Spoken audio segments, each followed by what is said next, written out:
El aire helado de la mañana de Austin me pellizcaba la piel fina, pero no se comparaba con el frío que se había instalado en mi alma. Allí, sentada en el bordillo de la calle donde crié a mi único hijo, con la pulsera del hospital todavía en la muñeca y una bolsa de lona que contenía todo lo que me quedaba en el mundo, miré la puerta de mi propia casa, la puerta que ya no podía abrir. Detrás de ella se encendían las luces, y podía oír el sonido ahogado de risas que no eran para mí. Eran las risas de los padres de mi nuera, Patricia, los nuevos dueños de mi hogar, de mi refugio, de mi pasado entero. Ricardo, mi Ricardo, me había regalado a ellos, como quien se deshace de un mueble viejo. Cada ladrillo de esa casa había sido levantado con el sudor de mi difunto esposo y con mis ahorros de toda una vida de costura, noche tras noche, para que mi niño tuviera un futuro. Y en ese silencio humillante, mientras los coches de los vecinos pasaban despacio, sus miradas curiosas, mezclándose con la pena y el juicio, no lloré. Las lágrimas se secaron incluso antes de nacer. En su lugar, una claridad cortante, afilada como la mejor de mis agujas, se apoderó de mí. Miré mis manos, callosas y arrugadas, y vi la fuerza que pensaron que habían aplastado. Me quitaron el techo, pero olvidaron que fui yo quien construyó los cimientos. Y allí, en el punto más bajo de mi existencia, no planeé venganza. Planeé mi resurrección. El viaje en taxi del hospital a casa fue el más largo de mi vida.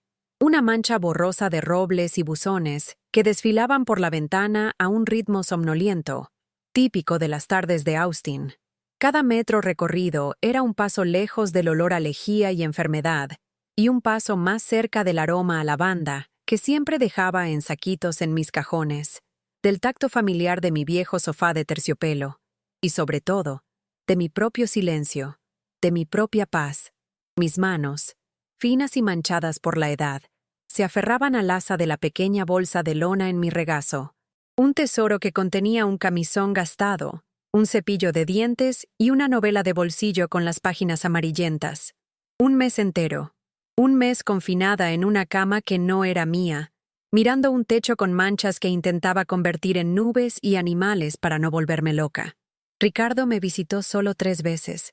Visitas cortas, apresuradas, sus ojos siempre pegados al móvil, el cuerpo tenso como si estuviera listo para correr en cualquier momento.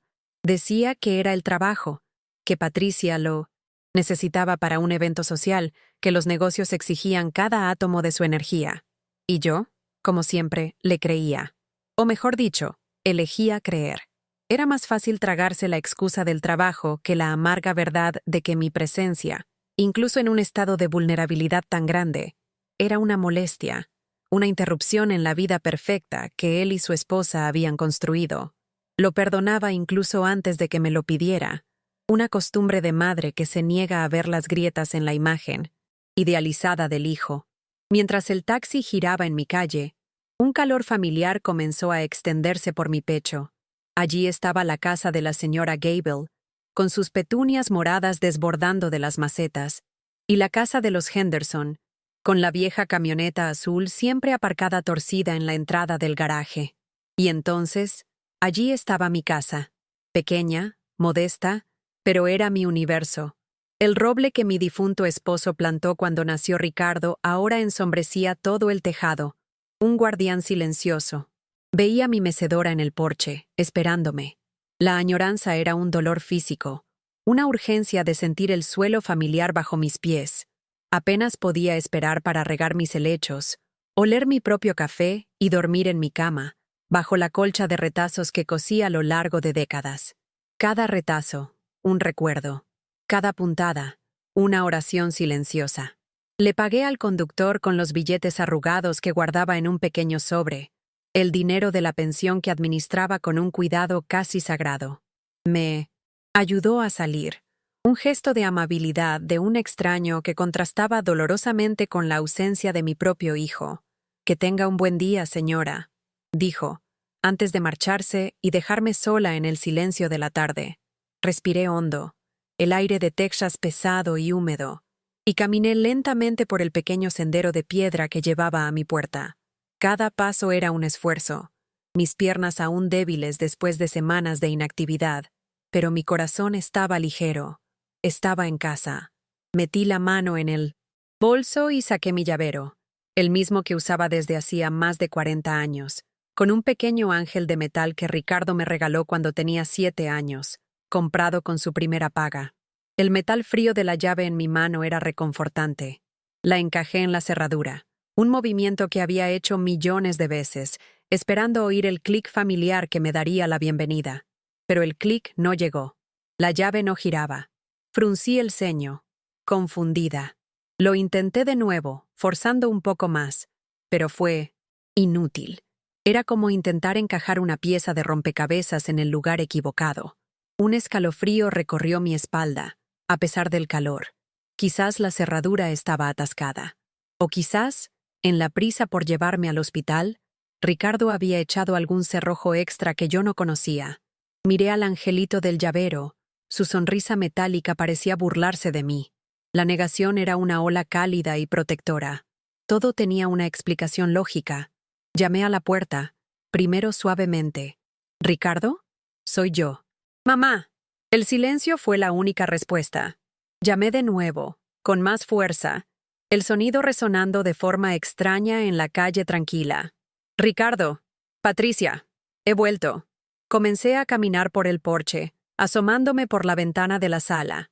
Y fue ahí cuando el mundo comenzó a inclinarse. Mis cortinas de encaje, que mi madre me enseñó a hacer, ya no estaban. En su lugar, pesadas cortinas de seda color vino bloqueaban la luz. Y mi viejo aparador de roble, que perteneció a mi abuela, había desaparecido. En su lugar, había un mueble moderno y espejado que reflejaba una imagen distorsionada de mi rostro aterrorizado. El corazón comenzó a martillar en mi pecho, un tambor frenético que anunciaba el desastre. Aquella ya no era mi casa. Volví a la puerta principal, un pánico helado apoderándose de mí, y comencé a golpear con ambos puños. El sonido desesperado de alguien ahogándose. Ya no llamaba, suplicaba. La puerta finalmente se abrió, pero no fue el rostro de mi hijo el que vi. Era George, el padre de Patricia. Un hombre con una sonrisa tan pulida como sus zapatos caros. Una sonrisa que nunca alcanzaba sus fríos ojos de negociante. Me miró de arriba abajo, su expresión una mezcla de sorpresa ensayada y desprecio mal disimulado. «Elena, qué bueno verte de pie. No sabíamos que te daban el alta hoy». Su voz era melosa, pero cada palabra era una pequeña aguja envenenada. Detrás de él apareció su esposa, Marta, llevando un collar de perlas que parecía valer más que todos. Mis muebles. Se secaba las manos en un paño de cocina, como si la hubiera interrumpido en medio de una tarea doméstica en su propia casa. «Querida, pareces pálida», dijo, con una falsa preocupación que me revolvió el estómago. Yo miraba de uno a otro, la confusión y el miedo robándome las palabras. ¿Dónde está Ricardo?», conseguí balbucear, mi voz un hilo tembloroso. George me puso la mano en el hombro, un toque que pretendía ser reconfortante, pero que me pareció una marca de posesión. «Ricardo y Patricia están en un pequeño viaje. Necesitaban descansar». Hizo una pausa, saboreando el momento, el poder que tenía sobre mí. «Nos pidieron que nos encargáramos de todo por aquí. En realidad, Elena, hay algo que necesitas saber. Para facilitar las cosas, para evitar burocracias futuras. Ricardo pasó la casa a su nombre y, bueno, él y Patricia decidieron darnos la propiedad. Un regalo. ¿No son un encanto?». La palabra regalo flotó en el aire, surrealista y monstruosa. Mi casa. Un regalo. La bolsa de lona se me resbaló de la mano, cayendo al suelo con un golpe sordo. Podía sentir los ojos de mis vecinos. La señora Gable dejó de regar sus petunias. El señor Henderson bajó el capó de su camioneta. Yo era el espectáculo de la tarde, la anciana siendo descartada en su propio porche. El suave clic de la puerta al cerrarse fue el sonido más fuerte que he oído jamás. Decretó el fin de un capítulo, el fin de una vida. Me quedé allí, inmóvil en el porche que ya no era mío, mirando la madera pintada de blanco como si pudiera ver a través de ella, como si pudiera encontrar una explicación, una migaja de lógica para lo que acababa de suceder. Pero no había nada, solo el vacío. Bajé los escalones como una autómata, mis rodillas protestando a cada movimiento. Me senté en el bordillo, el mismo lugar donde Ricardo solía esperar el autobús escolar, el mismo lugar donde le enseñé a atarse los zapatos. La ironía era un cuchillo clavado en mi pecho. Los coches pasaban, y no me importaban las miradas. La humillación era tan profunda, tan completa, que se convirtió en una especie de armadura. No podían herirme más de lo que ya estaba herida. Mi hijo, mi único hijo, no solo me quitó el techo, me robó mis recuerdos, borró mi pasado. Me convirtió en una sin techo en la calle donde todos me conocían como la madre de Ricardo. El dolor era tan abrumador que se transformó en una extraña calma, una resignación gélida. Era el fin. No tenía a dónde ir, no tenía a quién recurrir. Era una señora de 72 años, recién salida de una neumonía, con una pequeña pensión que apenas daba para los medicamentos. El sol de la tarde me daba en la cara, pero no sentía su calor.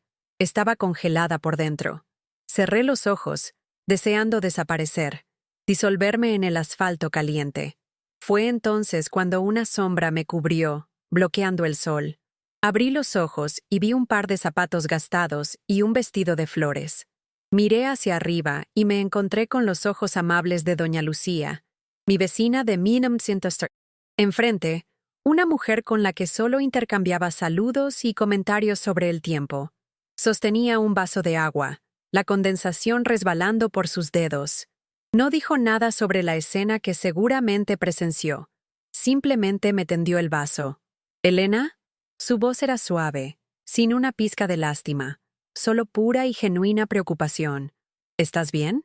Y esa simple pregunta, ese gesto de compasión viniendo de una casi extraña, fue la primera grieta en la presa de hielo que se formaba alrededor de mí. Corazón. Mal sabía yo que esa pequeña fisura era por donde toda mi fuerza comenzaría a brotar. Si esta historia tocó tu corazón, te pido que te unas a nuestra comunidad de almas que han pasado por algo similar. Si amas a Jesús y crees que esta historia nos enseñará algo, suscríbete para no perderte los próximos episodios de Historias de Sanación y Sabiduría. Tu suscripción es un acto de fe en tu propia transformación. El zumbido de mi vieja máquina de coser Singer era la banda sonora de la infancia de Ricardo. Recuerdo noches interminables, después de haberlo acostado y leído su cuento favorito, en las que me sentaba en mi pequeña silla de madera, bajo la luz amarillenta de una lámpara, y el sonido de la aguja perforando la tela llenaba el silencio de nuestra casa. Mi esposo, John, nos había dejado demasiado pronto, víctima de un corazón que trabajó demasiado y se rindió sin previo aviso. Me quedé sola con un niño de 5 años y un futuro que parecía un tejido vasto y sin forma. La costura no era solo mi trabajo, era mi ancla, mi promesa silenciosa a John de que nuestro hijo tendría todo lo que necesitara. Mis dedos, hoy nudosos y manchados por la edad, eran ágiles y fuertes en aquel entonces. Danzaban sobre vestidos de gala para las señoritas ricas del pueblo, arreglaban los uniformes de los trabajadores de la fábrica local y remendaban los vaqueros de los chicos del barrio. Cada dólar ganado se dividía en 2 montones, uno para el pan y la leche, el otro para el Fondo Ricardo. Ese fondo compró sus primeras zapatillas de marca, para que no se sintiera diferente a los otros niños. Pagó sus clases de refuerzo de matemáticas, para que sus notas no le impidieran soñar. Y, finalmente, financió la entrada para su primer apartamento, cuando decidió que era hora de tener su propio espacio. Yo usé los mismos 3 vestidos raídos durante años, remendándolos con una habilidad que ocultaba su edad, y mis comidas eran a menudo lo que sobraba de su plato. No lo veía como un sacrificio, lo veía como una inversión de amor. Estaba construyendo su futuro con cada puntada, cada dobladillo, cada cremallera que cosía.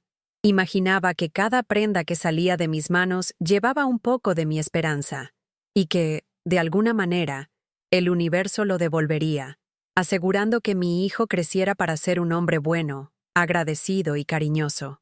Lo veía como mi obra maestra, un tejido fino y fuerte que estaba tejiendo con el hilo de mi propia vida.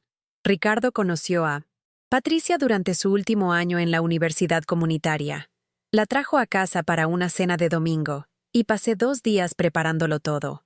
Asé el pollo que sabía que le encantaba, hice mi tarta de manzana e incluso compré un mantel nuevo. Cuando la vi por primera vez, de pie en mi puerta, me quedé impresionada. Era alta, elegante, con el pelo perfectamente peinado y un aire de confianza que yo nunca poseí. Llevaba un bolso que probablemente costaba más que mi máquina de coser y me entregó una botella de vino con un nombre francés que no podía pronunciar. En ese momento, una punzada de esperanza y miedo se mezcló en mi pecho. Esperanza de que hiciera feliz a mi hijo, de que lo impulsara hacia el éxito que siempre soñé para él. Y miedo, un miedo sutil, rastrero, de que lo llevara a un mundo al que yo no pertenecía. Durante la cena, hice todo lo posible por ser acogedora. Le pregunté por su familia, sus estudios, sus sueños. Sus respuestas eran educadas, pero cortas. Sus ojos recorrían mi sala de estar, deteniéndose un instante más en mis muebles antiguos, en mi pequeña colección de figuritas de porcelana, en el papel pintado ligeramente descolorido. Vi un juicio silencioso en su mirada, una evaluación que me clasificaba como pintoresca o, más probablemente, anticuada. Ricardo, que antes era tan hablador en casa, parecía nervioso, riendo demasiado fuerte de sus chistes, sin gracia y evitando mi mirada. Parecía un actor en una obra de teatro, desesperado por la aprobación de su público de una sola persona.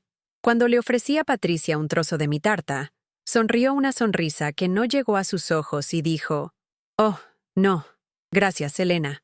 Estoy contando las calorías». Fue la primera de muchas negativas, la primera de muchas barreras invisibles que levantó entre nosotros. Esa noche, cuando se fueron, sentí un escalofrío. El caro perfume de ella todavía flotaba en el aire, un aroma extraño e invasor en mi sencilla casa. Me di cuenta de que no solo estaba ganando una nuera, estaba perdiendo un poco de mi hijo a un mundo que valoraba el brillo exterior mucho más que el calor interior. La primera vez que me sentí verdaderamente humillada por ellos fue durante la primera barbacoa que dieron en su casa nueva. Un dúplex en una urbanización cerrada con un césped tan perfecto que parecía de plástico. Me emocionó la invitación, viéndola como una oportunidad para conectar con su nueva vida. Pasé toda la mañana haciendo mi famosa ensalada de patatas y una bandeja de brownies, las recetas que siempre eran un éxito en nuestras reuniones familiares.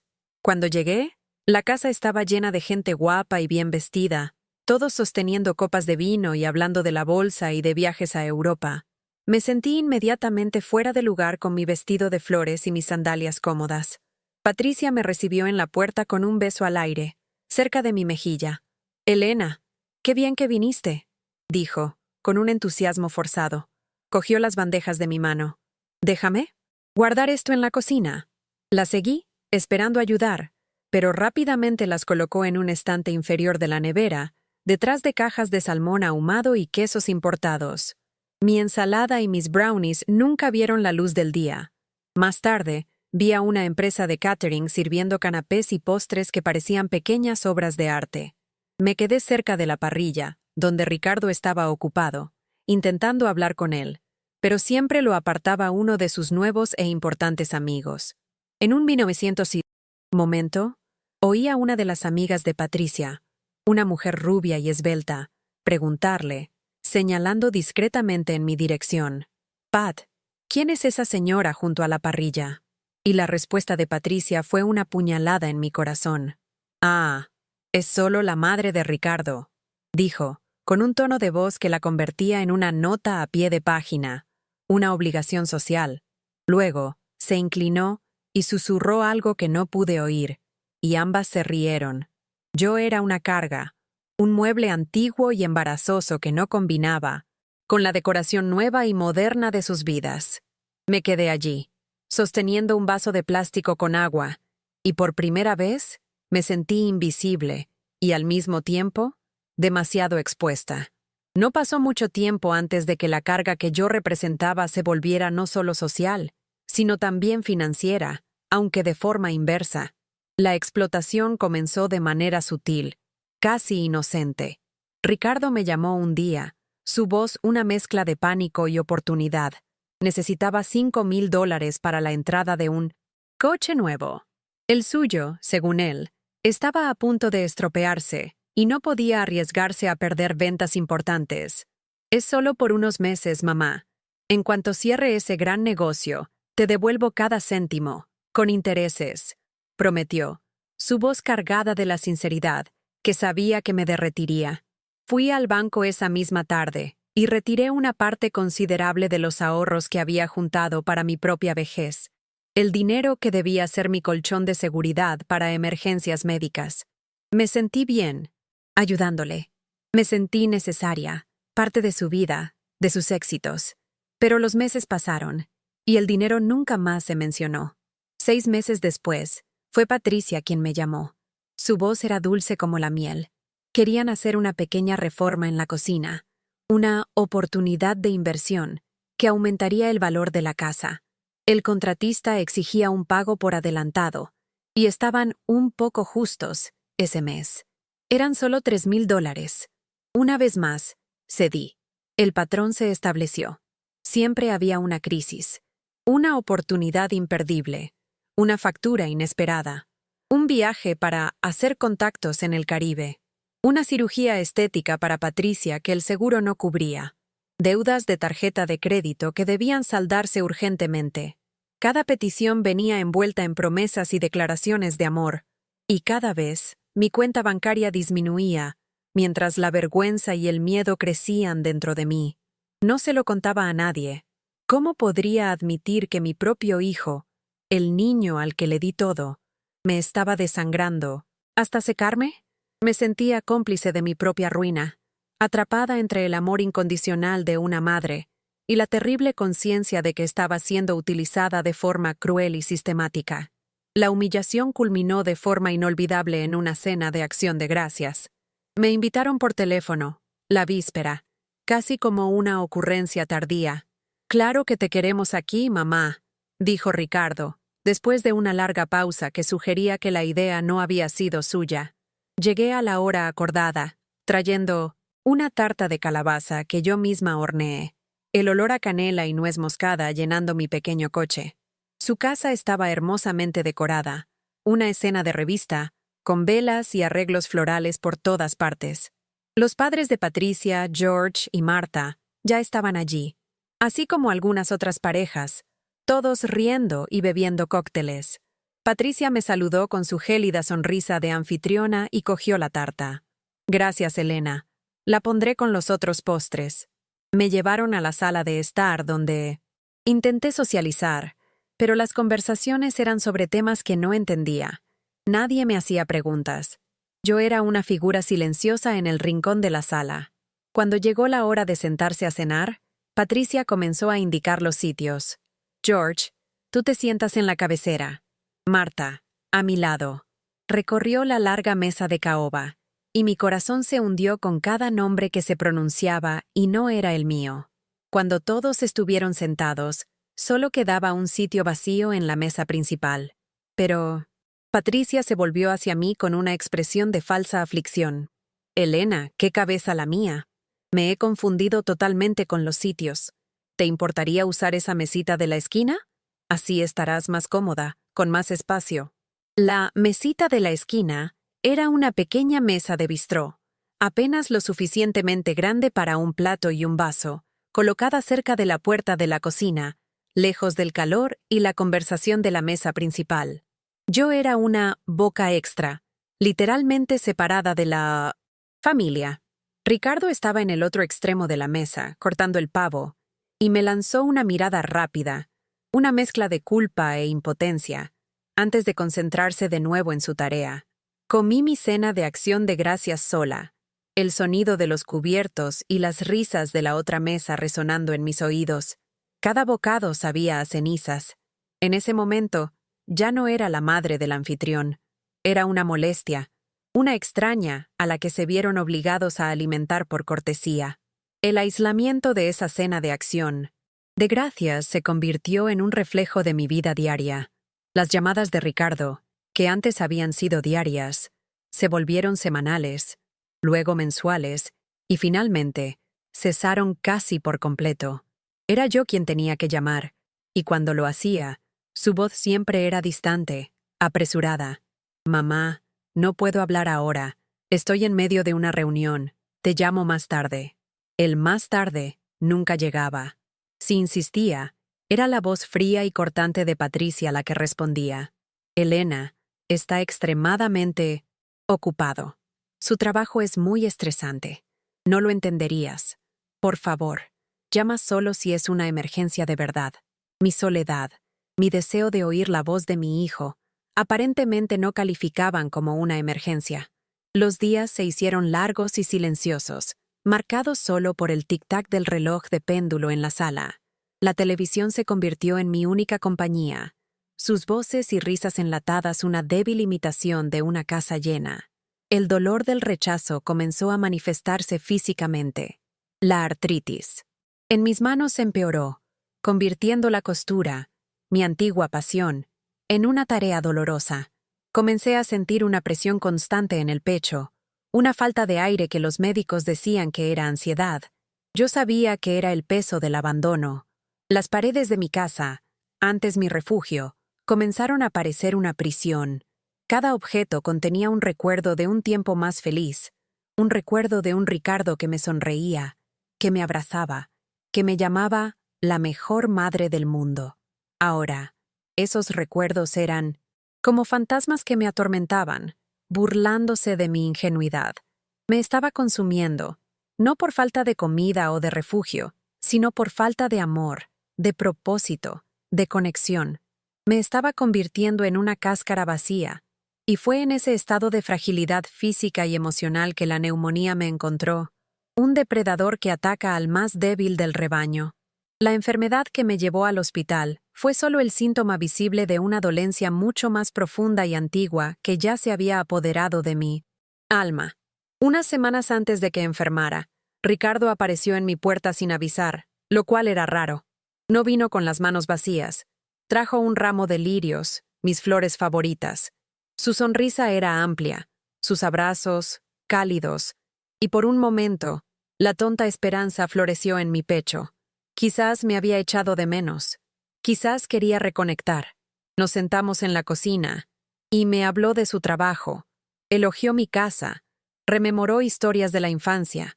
Me estaba preparando para el golpe con la habilidad de un maestro manipulador. Luego, con voz baja y seria, comenzó a hablar sobre el futuro. Usó palabras complicadas como planificación patrimonial, testamentaría y burocracia gubernamental. Pintó un cuadro sombrío de cómo, después de mi muerte, la casa quedaría atrapada en un limbo legal durante años, costando una fortuna en tasas y abogados. «Es una pesadilla, mamá», dijo, sosteniendo mi mano. «No quiero que el lugar que papá y tú construisteis con tanto amor sea devorado por los impuestos». Entonces, presentó la solución. Si ponía la casa a su nombre ahora, sería solo una formalidad sobre el papel. Yo seguiría viviendo en ella. Nada cambiaría. Sería solo una forma de proteger mi legado y asegurar que todo transcurriera sin problemas. «Es por tu propio bien, para ahorrarme más sufrimiento cuando te vayas», concluyó, sus ojos llenos de una falsa preocupación. Una pequeña voz de alarma sonó en el fondo de mi mente, un instinto susurrando que algo andaba mal. Pero la silencié. Estaba tan desesperada por su afecto, tan hambrienta de una señal de que le importaba, que acepté su lógica retorcida. Creerle era más fácil que enfrentar la terrible verdad de que me estaba mintiendo. Ese día, acepté firmar los papeles. Cambié la seguridad de mi única propiedad, mi único bien material en el mundo, por un ramo de flores y unas horas de atención fingida. Fue el trato más caro de mi vida. Mi estancia en el hospital fue un desierto de tiempo blanco y estéril. Pasé 30 y un día tumbada en una cama que crujía, mirando un techo manchado y escuchando el pitido constante de los monitores. El mundo exterior parecía haber desaparecido. Las enfermeras, con su eficiencia apresurada pero amable, se convirtieron en mi única fuente de contacto humano regular. Me llamaban cielo, me ajustaban las almohadas y me hablaban de sus hijos. Yo observaba, con una envidia silenciosa, a las familias que se reunían alrededor de otras camas. Hijos que leían el periódico en voz alta, a sus padres, hijas que traían sopa casera en termos, nietos que dibujaban figuras de colores y las pegaban en la pared. Llenaban las habitaciones de conversaciones, risas y la simple y reconfortante presencia del amor. Mi habitación, en cambio, permanecía en silencio. Ricardo me visitó 3 veces, cada visita de menos de 15 minutos. Se quedaba cerca de la puerta, como si tuviera miedo de contagiarse de mi enfermedad o, quizás, de mi vejez. Hablaba del trabajo, del tráfico, del tiempo. Nunca preguntó cómo me sentía de verdad. Nunca me cogió la mano. Sus ojos siempre estaban en otro lugar. Patricia nunca vino. Ni siquiera llamó. Cuando la jefa de enfermeras, una mujer bondadosa llamada Brenda, me preguntó por mi familia, mentí. Oh, mi hijo es un hombre muy importante, ¿sabe? Y mi nuera viaja mucho por trabajo. Se preocupan, pero están muy ocupados. Brenda solo sonrió una sonrisa triste y me apretó el brazo. Ella lo sabía. Veía la verdad todos los días. En la soledad de aquellas largas noches, cuando la tos me mantenía despierta, la ilusión que había construido con tanto cuidado comenzó a desintegrarse. La excusa del trabajo ya no era suficiente para cubrir el abismo de negligencia. Estaba sola, completa e irrevocablemente sola, y la comprensión de que la persona que más amaba en el mundo podía simplemente dejarme consumir en un hospital, sin una pizca de remordimiento, era un dolor mucho más agudo que la neumonía que ardía en mis pulmones. Ahora, en la acogedora cocina de Lucía, el olor a canela del té que me preparó parecía anclarme de nuevo a la realidad. Sentada a su mesa de madera, con el calor de la taza calentando mis manos temblorosas, finalmente dejé que la presa se rompiera. Las lágrimas que me negué a derramar en la acera ahora fluían libremente, sollozos que sacudían mi frágil cuerpo, liberando años de dolor contenido, de humillaciones tragadas y de una soledad aplastante. Lucía no dijo una palabra. Simplemente se sentó frente a mí, empujando la caja de pañuelos en mi dirección, su presencia una roca silenciosa en medio de mi tormenta. Me dio el regalo de su tiempo y de su silencio, permitiéndome vaciar mi corazón sin juzgarme. Cuando las lágrimas finalmente amainaron, comencé a hablar. Las palabras salieron tropezando, un torrente confuso de recuerdos dolorosos, la tarta no servida, la cena de acción de gracias, las peticiones de dinero, la mentira sobre la casa. Por primera vez, estaba contando mi historia, y el simple acto de verbalizar la traición la hacía real, innegable. Lucía escuchó pacientemente, sus ojos oscuros llenos de una comprensión que iba más allá de la lástima. Cuando terminé, extendió la mano sobre la mesa y cubrió la mía con la suya. «Elena», dijo, su voz firme, «hicieron algo terrible, pero tú no eres lo que te hicieron. Eres más fuerte de lo que crees». Fue entonces cuando me habló del Centro de Asistencia Legal Comunitaria, un lugar que ofrecía ayuda a personas como yo, personas que no podían pagar un abogado caro. «Tienes derechos», repitió, la frase resonando en mi mente. Esa casa era tuya. No puedes simplemente dejar que se lleven lo que es tuyo por derecho. Sus palabras fueron como una cerilla encendida en una habitación oscura. Por primera vez desde que salí del hospital, sentí una chispa, no de esperanza, sino de algo más primordial, un instinto de lucha, un deseo de recuperar no la casa, sino mi dignidad. Motivada por las palabras de Lucía, comencé a rebuscar en la pequeña bolsa que contenía los restos de mi vida anterior. Buscaba cualquier cosa, cualquier trozo de papel que pudiera probar mi historia. Y allí, en el fondo del compartimento con cremallera de mi cartera, doblado en 4. Lo encontré. Era un recibo del notario, con una fecha que me heló los huesos. Fue emitido el día después de la visita en que Ricardo me convenció de firmar los papeles. No había perdido el tiempo. Su prisa por despojarme de mi hogar era una prueba fría y brutal de su premeditación. Mis dedos temblaron al desdoblar el papel. Pero eso no era todo. Escondido detrás del recibo, como un fantasma de papel de calco, había un pequeño comprobante de depósito bancario que ni siquiera recordaba haber guardado. La fecha era de apenas una semana después de la transferencia de la propiedad. El depositante era George Miller, el padre de Patricia. La cantidad era de $150,000. El aire se escapó de mis pulmones en un silbido doloroso.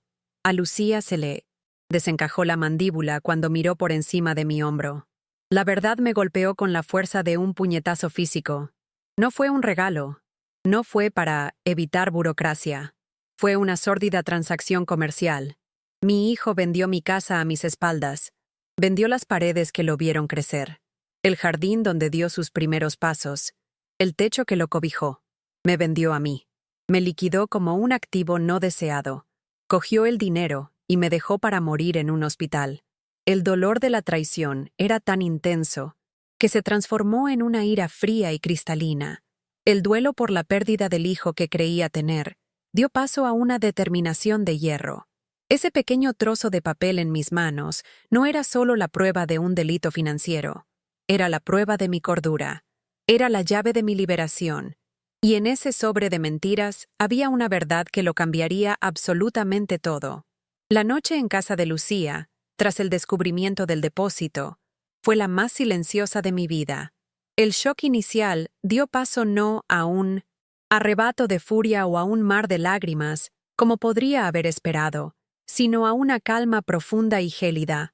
Era la calma que sigue a una tormenta devastadora, cuando todo lo que podía romperse ya ha sido destruido y lo que queda es el paisaje desnudo y la verdad cruda. Me senté en el sillón de la sala de Lucía, con el resguardo de papel de calco en mi regazo, y sentí un cambio sísmico en mi interior. La Elena que perdonaba, que buscaba excusas, que amaba ciegamente, murió en esa cocina. Se fue, junto con la imagen del niño que crió, una imagen que ahora entendía que había sido un espejismo durante años. En su lugar, una mujer que no conocía comenzó a levantarse de las cenizas. Estaba hecha de una sustancia más dura. Sus emociones no eran un torbellino, sino un río de hielo, lento y poderoso. Me miré las manos y, por primera vez, no vi solo las marcas del trabajo y la vejez. Vi las manos de una superviviente. La humillación que sentí en la acera no desapareció, pero cambió de forma. Ya no era un manto de vergüenza que me asfixiaba. Se convirtió en un suelo rocoso bajo mis pies, un lugar firme desde el que podía empezar a subir. Ya no había lugar para la negación.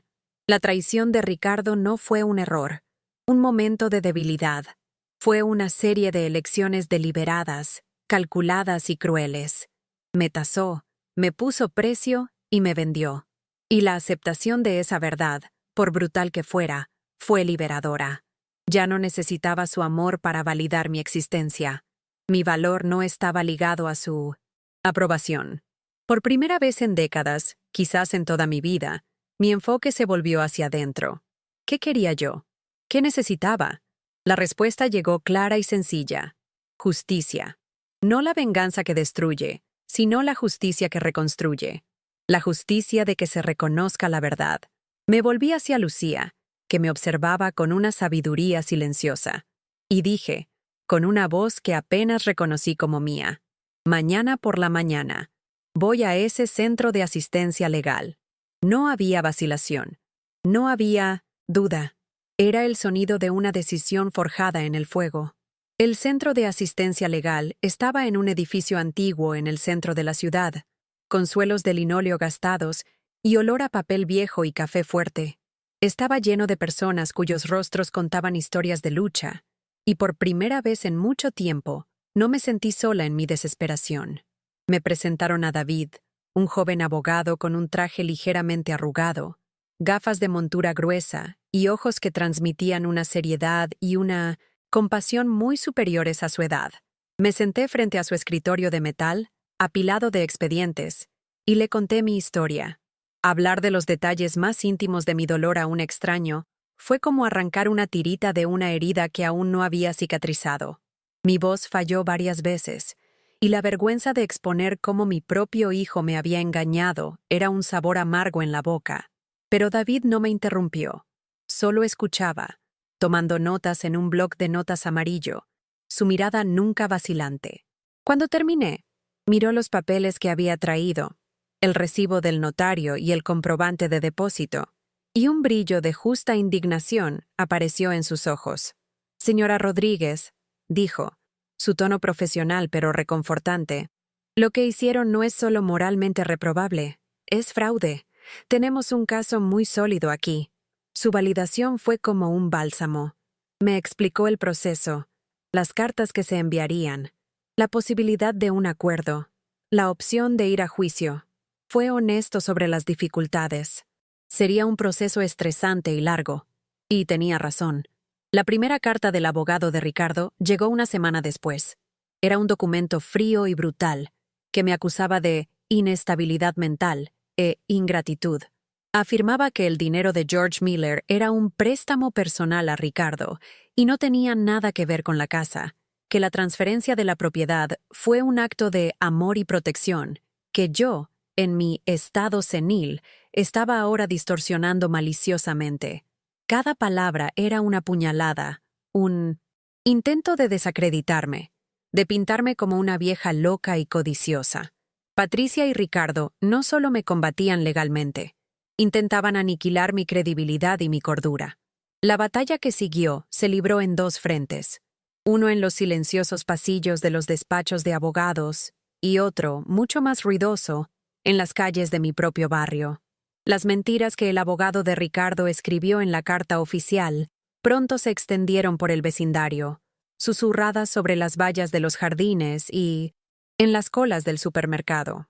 Ricardo y Patricia, en sus raras apariciones, adoptaron una postura de víctimas trágicas, hablando con voces apesadumbradas sobre la triste condición de mi mente. Algunos vecinos, aquellos con los que solo tenía una relación superficial, comenzaron a evitarme. Sus miradas de lástima eran casi tan dolorosas como las de desprecio. Me veían como la personificación de su peor miedo, la vejez solitaria y confusa. Las noches se convirtieron en mi campo de batalla personal. El sueño se me escapaba y me quedaba acostada en la cama de invitados de Lucía, reviviendo recuerdos. Veía el rostro de Ricardo de niño, sus ojos llenos de confianza y amor, e intentaba desesperadamente encontrar el punto exacto en que ese niño se perdió. La culpa me atormentaba. ¿En qué me equivoqué? ¿Amé demasiado? ¿Fui demasiado ciega? El dolor era un peso físico, una presión constante en el pecho que me dejaba sin aliento. Pero en medio de esa oscuridad, pequeñas luces comenzaron a aparecer. Lucía fue mi roca, nunca permitiendo que flaqueara. Y, poco a poco, otros se unieron a ella. La señora Gable, la vecina de las petunias moradas, apareció un día con una olla de estofado caliente diciendo: «Sé lo que es ser maltratada por quienes amas. No creas ni una palabra de lo que dicen». El señor Henderson, el de la camioneta azul, se ofreció a llevarme a mis citas con el abogado. Otras mujeres, que apenas conocía, compartieron sus propias historias de traición y resiliencia. Descubrí que mi dolor, aunque único para mí, formaba parte de un tapiz más grande de sufrimiento y supervivencia femenina. Se convirtieron en mi nueva familia, una red de apoyo tejida no con lazos de sangre, sino con hilos de empatía y respeto mutuo. Su fe en mí fortaleció la mía, dándome el coraje para seguir luchando, no solo por mí, sino por todas ellas. El día de la audiencia de conciliación llegó en una mañana gris de otoño. La oficina del mediador era un lugar impersonal, con paredes beige y muebles genéricos, diseñado para no tener personalidad, para ser un terreno neutral. Me sentí pequeña e insignificante en ese ambiente, pero David, mi joven abogado, me puso una mano tranquilizadora en el hombro antes de entrar. «Recuerde, Elena. La verdad está de su lado. Y me aferré a esa frase como a un amuleto. Ellos ya estaban allí, sentados al otro lado de una larga mesa de conferencias. Ricardo, Patricia y un abogado que parecía salido de un anuncio de revista, con un traje impecable y una sonrisa arrogante. Patricia iba vestida como si fuera a una fiesta, con joyas brillantes y un maquillaje recargado que no podía ocultar la hostilidad en sus ojos. Me fulminó con la mirada. Una víbora lista para atacar. Ricardo era la viva imagen de la miseria. Estaba pálido, con ojeras oscuras, y no se atrevía a mirarme a los ojos. Mantuvo la mirada fija en un punto vacío de la pared, como si intentara disociarse de la habitación, de la situación, de mí. El abogado de ellos habló primero, su voz suave y venenosa, tejiendo una narrativa en la que yo era la villana, una madre manipuladora y mentalmente inestable que intentaba castigar a su devoto hijo por haber encontrado la felicidad. Habló de todos los sacrificios que Ricardo y Patricia hicieron por mí, de todas las preocupaciones que tuvieron por mi salud. Escuché el torrente de mentiras sin pestañear, mi rostro una máscara de serenidad. Mi silencio parecía perturbarlos más que cualquier llanto o grito. Patricia se removía en su silla, impaciente. El abogado de ellos comenzó a tartamudear, perdiendo el ritmo. Y Ricardo parecía encogerse con cada palabra, como si el peso de sus propias mentiras finalmente lo estuviera aplastando. El mediador, un hombre de mediana edad con rostro cansado, finalmente se volvió hacia mí. Señora Rodríguez, nos gustaría escuchar su versión de la historia. David abrió su maletín, listo para lanzar la ofensiva legal, para presentar las pruebas, los documentos, la fría lógica de la ley. Pero lo detuve con un gesto suave. Puse mi mano arrugada sobre la suya y negué lentamente con la cabeza. Haré esto yo misma, susurré. Me miró, sorprendido, pero vio la determinación inquebrantable en mis ojos y se echó atrás. Respiré hondo. No para encontrar coraje, sino para calmar el furioso latido de mi corazón. Ignoré a los abogados, al mediador e incluso a Patricia. Mis ojos encontraron los de Ricardo, y los sostuve, obligándolo a que finalmente me viera. Mi voz, cuando salió, no era de ira, era la voz de un dolor tan profundo que se había vuelto casi tranquilo. No voy a hablar de la casa, Ricardo. Comencé. Cada palabra cuidadosamente elegida. Las casas se pueden reconstruir, pero hay cosas que no. Comencé a pintar cuadros con palabras, recuerdos que solo nosotros dos compartíamos. ¿Recuerdas cuando tenías 6 años y querías desesperadamente un disfraz de Superman para Halloween, pero en la tienda se habían agotado? Me quedé despierta 2 noches seguidas, con retales de tela azul y roja, cosiendo esa capa y ese emblema para ti. Recuerdo tu cara cuando lo viste. Dijiste que era mágico. Continué, mi voz ganando fuerza. Recuerdo el día que te caíste de la bicicleta y te raspaste la rodilla. Lloraste tanto, pensando que nunca más podrías montar. Besé la herida y te dije que el dolor pasaría, que eras más fuerte que cualquier caída. Y me creíste. Mi voz se quebró. Las lágrimas finalmente brotaron de mis ojos. En el funeral de tu padre, me cogiste la mano con tanta fuerza. Tenías 19 años, pero parecías un niño otra vez. Me miraste a los ojos y prometiste, cuidaré de ti para siempre, mamá. Lo prometo. Hice una pausa, dejando que el peso de esa promesa rota llenara el silencio de la sala. Entonces, hice la pregunta que ardía en mi alma. Ricardo, hijo mío, no quiero el dinero. Solo quiero entender. ¿En qué momento mi amor se convirtió en una carga tan pesada? ¿Cuándo me volví menos importante que un coche nuevo, que una cocina reformada, que la aprobación de ella? ¿En qué momento olvidaste quién eras? El impacto de mis palabras en la sala fue inmediato y sísmico. Fue como si hubiera encendido una luz en una habitación oscura, revelando la sucia verdad que todos intentaban ignorar. Patricia abrió la boca para protestar, su rostro una máscara de furia. Esto es ridículo. Está intentando manipularlo, siseó. Pero antes de que pudiera continuar, Ricardo levantó una mano, un gesto débil para silenciarla. Su rostro, antes pálido y tenso, se desmoronó por completo. La presa que había construido para contener su culpa se rompió y rompió a llorar. No eran sollozos silenciosos y contenidos, sino los sollozos fuertes y angustiados de un niño perdido, el tipo de llanto que viene del fondo del alma. Enterró el rostro entre las manos, su cuerpo temblando. Las palabras salieron atropelladas entre las lágrimas. Una confesión caótica y desesperada. Lo siento mucho, mamá. Lo siento mucho. Ella, Patricia, dijo que eras un obstáculo, que tu casa era un activo muerto. Me hizo sentir vergüenza de ti, de nuestra vida. Tenía tanto miedo de perderla. Soy débil, soy un cobarde. Perdóname. Cada palabra era una puñalada para Patricia, que lo miraba con una mezcla de shock y asco. Para mí, sin embargo, no hubo triunfo en su confesión. Solo hubo una tristeza infinita. El hijo que amaba no era un monstruo, sino algo quizás peor. Un hombre débil, que cambió su alma por una vida de apariencias. La victoria no fue verlo romperse. La verdadera victoria fue el momento en que me di cuenta de que mi paz ya no dependía de su arrepentimiento.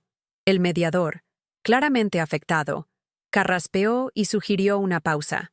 El abogado de Ricardo, viendo cómo su caso se desintegraba, rápidamente aceptó un acuerdo completo. Pagarían el valor de mercado de la casa, más una compensación por daños morales.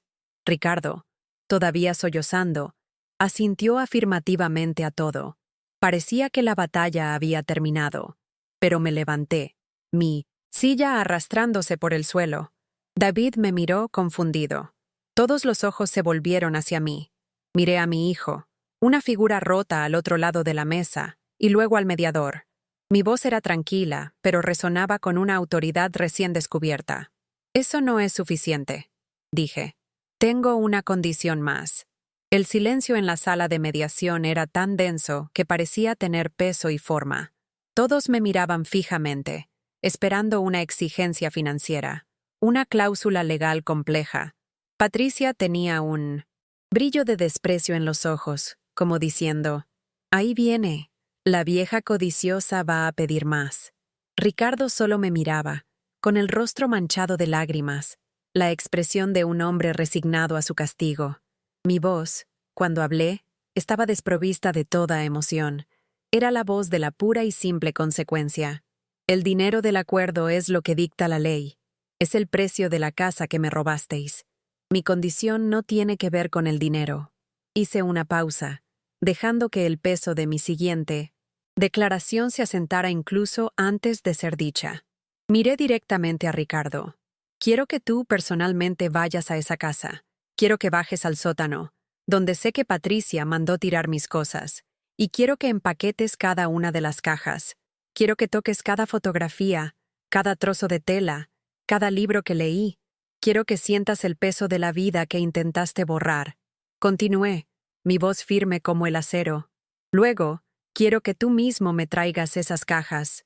Y, por último, quiero que te sientes con George y Martha, los mires a los ojos y les expliques por qué tienen que desalojar mi casa. No quiero que lo haga un abogado. Quiero que escuchen de tu boca la verdad de tu traición. El abogado de Patricia comenzó a protestar, calificando la exigencia de inusual y humillante, pero el mediador lo silenció con una mirada. Patricia estaba lívida, su boca abriéndose y cerrándose como un pez fuera del agua, conmocionada porque me hubiera atrevido a exigir algo más que dinero.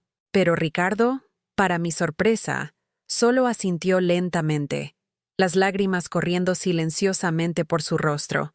Era la primera vez en años que aceptaba una responsabilidad sin excusas. Lo entendió. No le estaba pidiendo que me devolviera mis pertenencias. Le estaba exigiendo que se enfrentara a la enormidad de lo que había hecho, no con un cheque, sino con sus propias manos.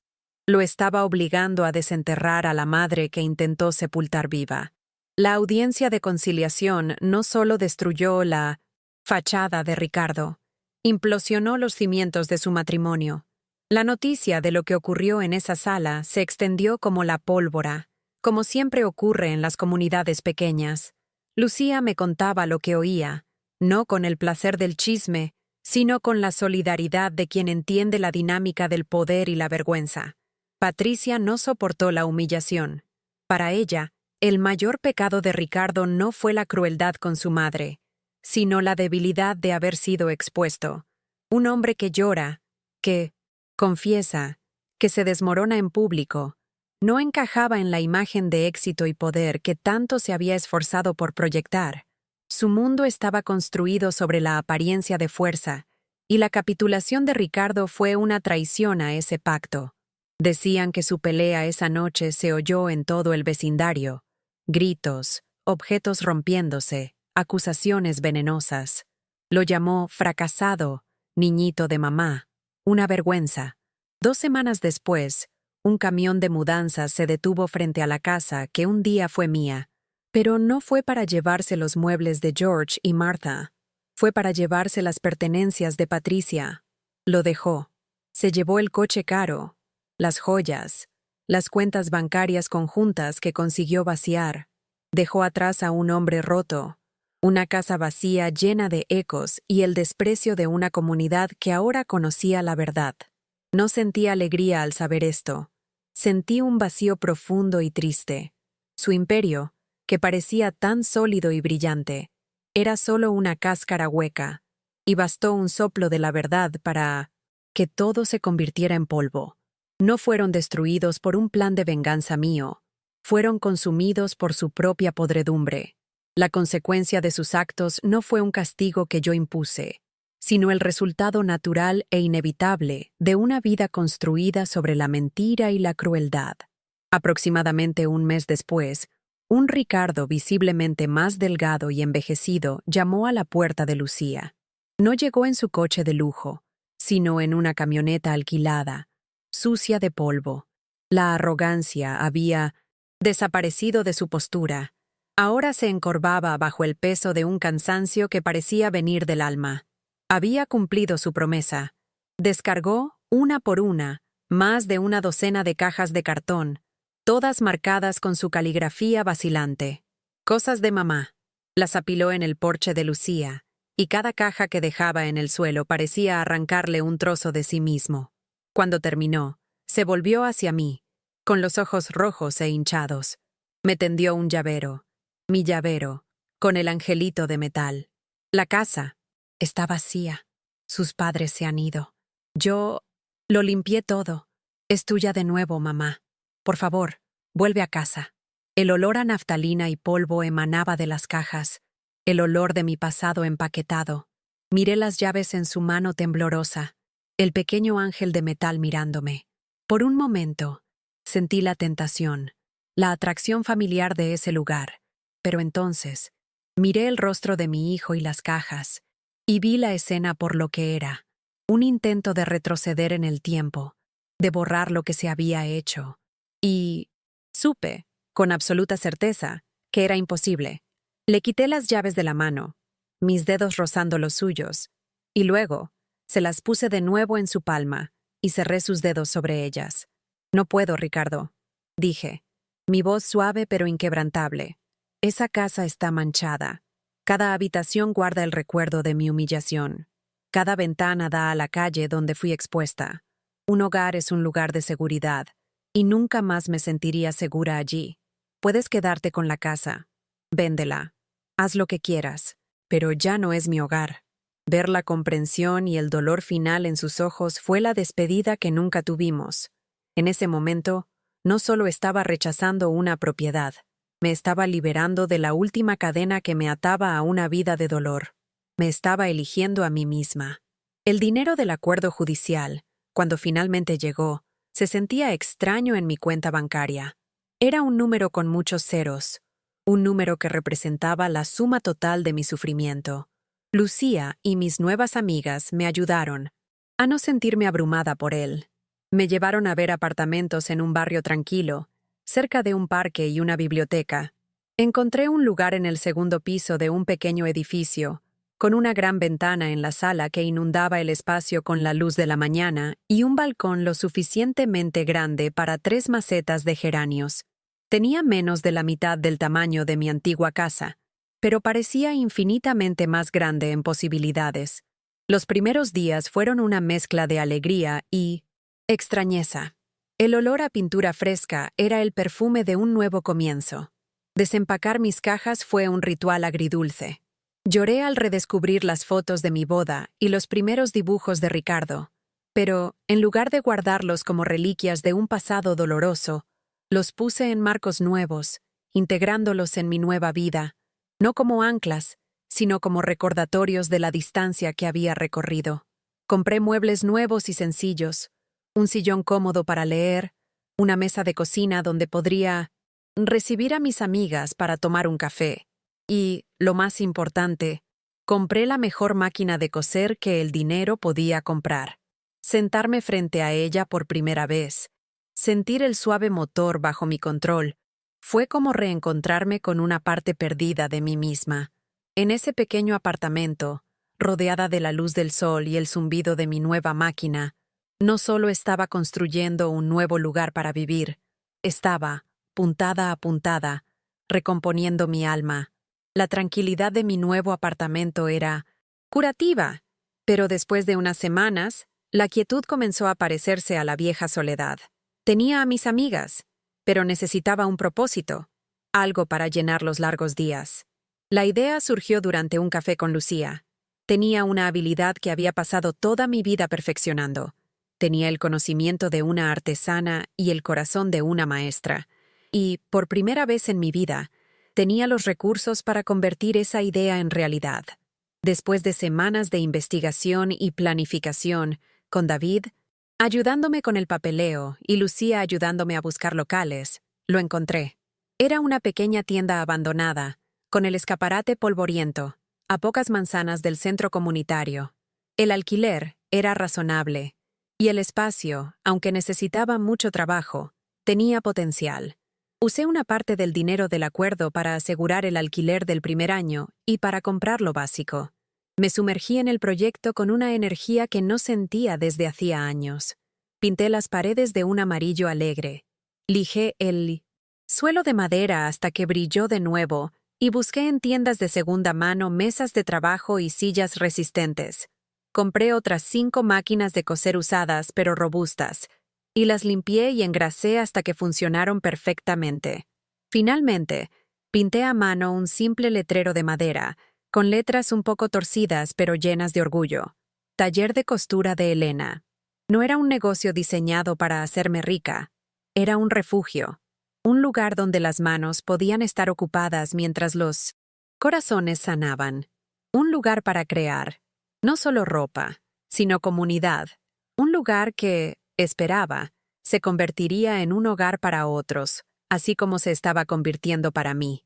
Al principio, el movimiento en el taller era lento. Una señora entró para pedirme que arreglara la cremallera de su chaqueta. Una joven madre preguntó cuánto cobraría por hacer el dobladillo de los pantalones del uniforme de su hijo. Hacía cada pequeño trabajo con un cuidado meticuloso y cobraba precios justos. Poco a poco, se corrió la voz. Pero el verdadero cambio ocurrió cuando empecé a ofrecer clases. Los martes y jueves por la tarde, enseñaba los fundamentos de la costura. Mis primeras alumnas fueron un grupo heterogéneo. Estaba María, una inmigrante recién llegada, que quería aprender un oficio para ayudar a mantener a su familia. Estaba la señora Gable, mi antigua vecina, que decidió que quería un pasatiempo para ocupar sus tardes solitarias.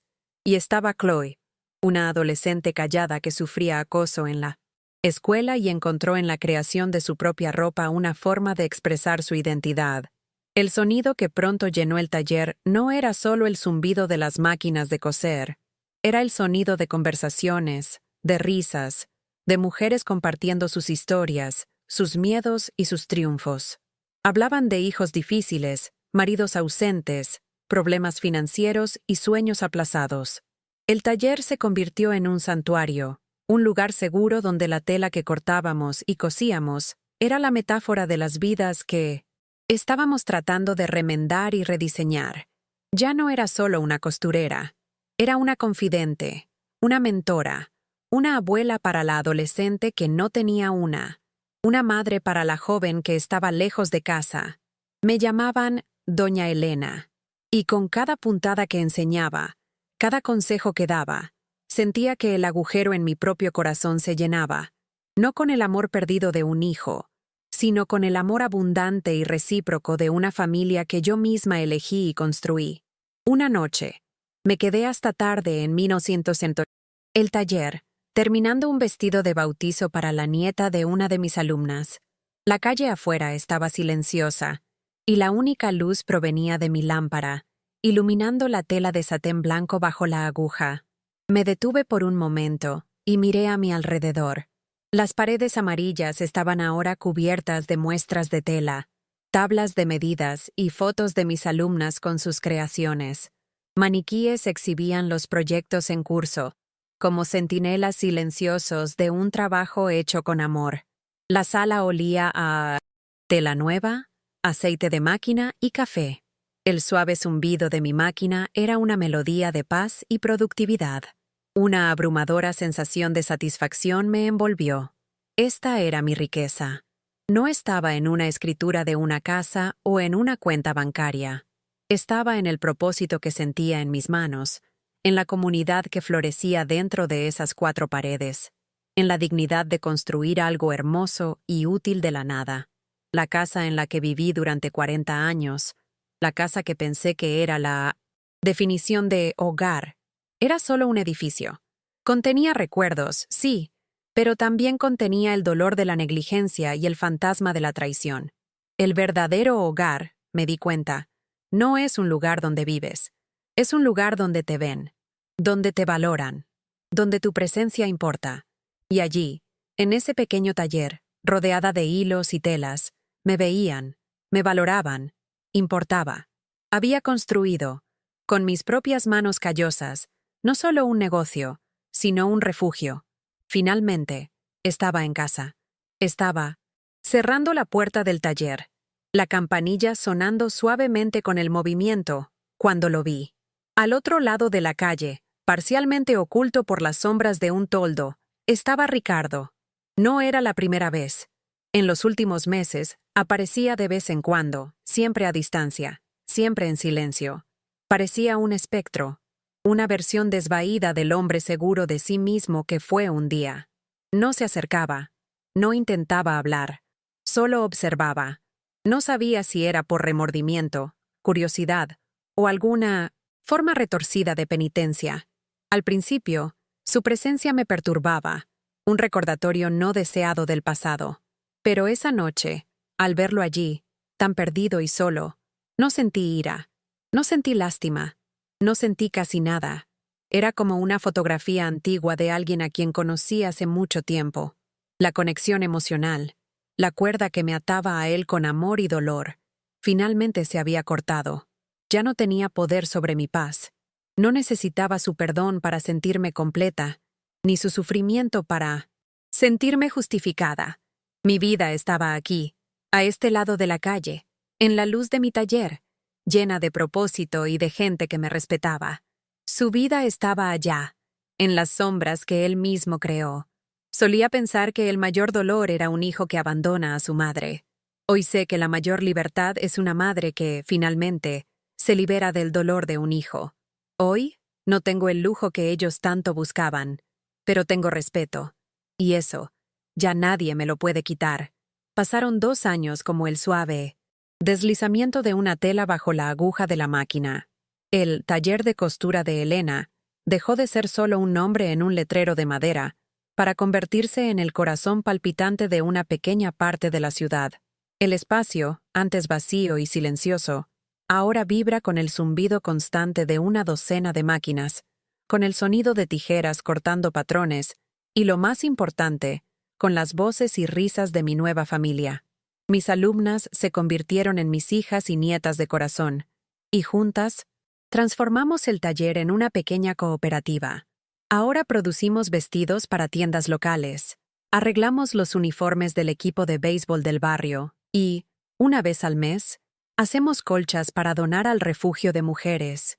Yo, a los 74 años, me siento más viva que a los 50.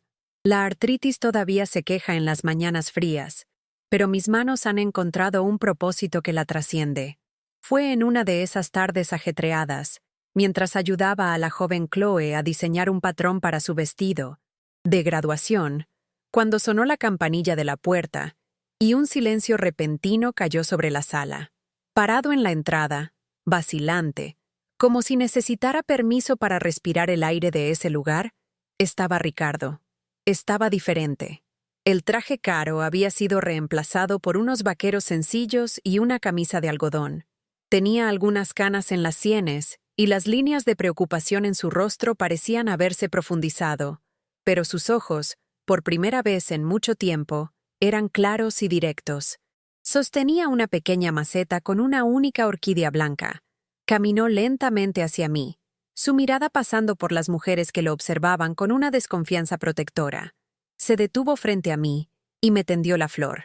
«Sé que no puedo arreglar lo que rompí», dijo, su voz baja y ronca, «pero quiero aprender a construir algo». No pidió perdón, no dio excusas. Miró las máquinas de coser y dijo, me gustaría saber si tienes un sitio en tu clase de principiantes». La petición quedó suspendida en 1900 más. El aire, tan inesperada y humilde que nos desarmó a todas. Miré a mi hijo, este hombre que la vida había descosido y que ahora intentaba recomponerse, y no vi ni al niño que idolatré ni al monstruo que me traicionó. Vi solo a un hombre, en busca de una segunda oportunidad, no conmigo, sino consigo mismo. Una pequeña sonrisa se formó en mis labios, una sonrisa no de perdón, sino de paz. Me vi a mí misma en él, en el deseo de empezar de nuevo. Tardé mucho en reconocerme en el espejo, pero hoy, finalmente, veo a la mujer en la que me he convertido.